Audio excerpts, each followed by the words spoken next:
there's a part of me that always wants to be gentle on myself because I've read that self-compassion is a lot more powerful than self-esteem. But another part of me is like, fuck that, just fucking work through it. So it's kind of like me always battling like the sort of inner wisdom to go easy on myself, and then also like my more general, I guess, life motto, which is like, just fucking push through and go harder. So it's kind of, yeah, it's based on that, which is definitely on this record about feeling stuck in general and feeling like, just not living up to my own expectations and just saying like, are my expectations too harsh? Should I be working harder? It's really just feeling very stuck, and that's sort of, the two options that you really have. You can just deal with it, or you can just fucking push through. And I always choose to fucking push through because that's the only way. It's the only way, man. Is there like a... Exactly, emotional versus logical. It's exactly it.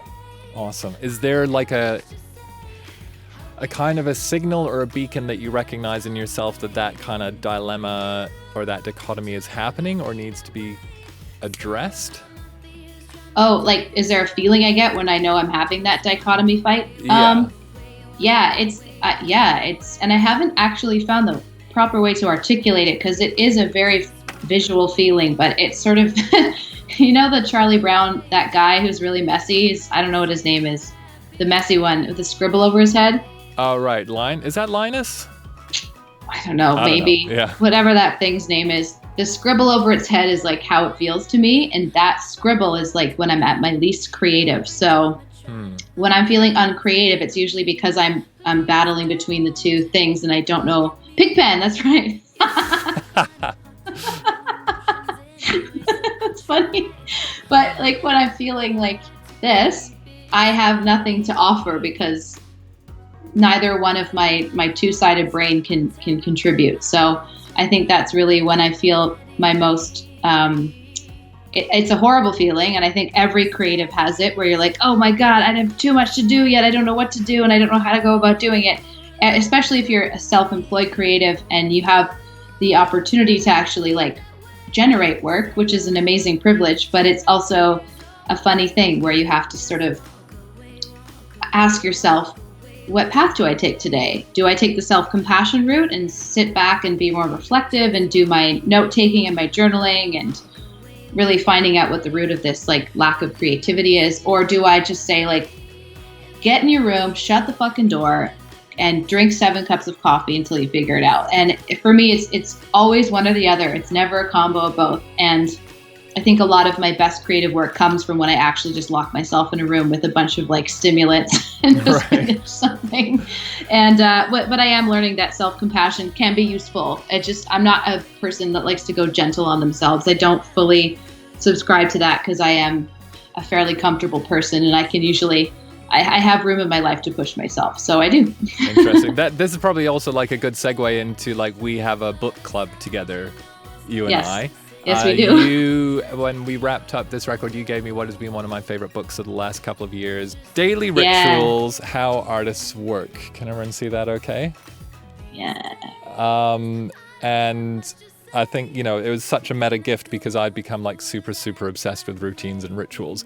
But what you were saying before then about locking yourself in a room, do you remember when we were working on Young Mopes? I think I got you to read The War of Art. Yes, it blew my mind. Yeah, and that was like for me a very, very pivotal book. It takes like it's quite a kind of like macho, like we will battle the resistance kind of thing. I like that mentality. Yeah. That's why it resonated with me because I don't really connect with the gentleness of like, it doesn't really resonate with me, and I don't know why. It's not like I'm an aggressive person. I'm like the most soft person you'll ever meet, but like when it comes to that stuff, I really respond to like tough love, I guess you could say. And so should we just let people know briefly, like this book, it's like a bunch of like little kind of couple of paragraphs all strung together, but the core kind of concept is that the author uses like a thought experiment of that there's this like outside entity that he kind of names the resistance, which is trying to stop you from doing good work. Like anytime you want to improve yourself, anytime you want to make great art, anytime you want to make a positive change in your community, anytime you want to get a six-pack, resistance is there to stop you. And he says well, basically, yeah. So it's just like understanding by taking the mental framework that there's an outside entity that's trying to do this to you.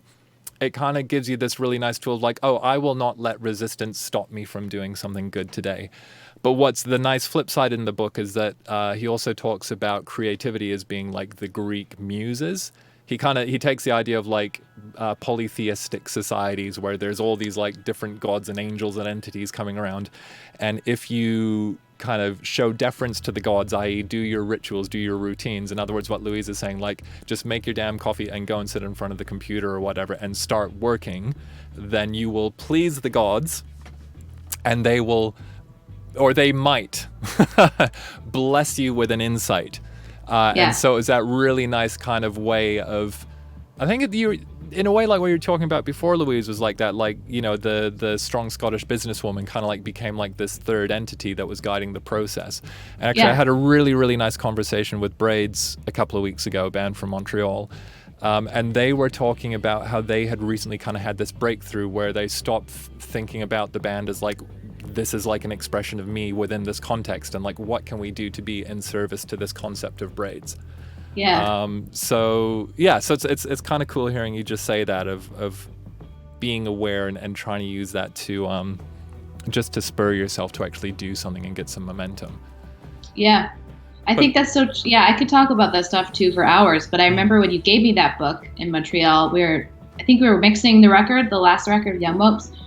And I went home and I read it, and I like started that new journey of locking myself in rooms and finishing things. Like I remember I went to my parents for a weekend just to say hi. They live on the Vancouver Island, and I just like going there because it's nice and isolated, and I find I can actually focus on and work there. So I locked myself in the spare bedroom at their house for 3 days, and I wrote 3 songs that all made the next record. So. Hey, we hope you enjoyed that video. A couple of more links here for some talks we think you'll like. Please don't forget to subscribe to the channel, and otherwise head over to completeproducer.net so that you can connect with other music making geniuses from all over the world. We'll see you there.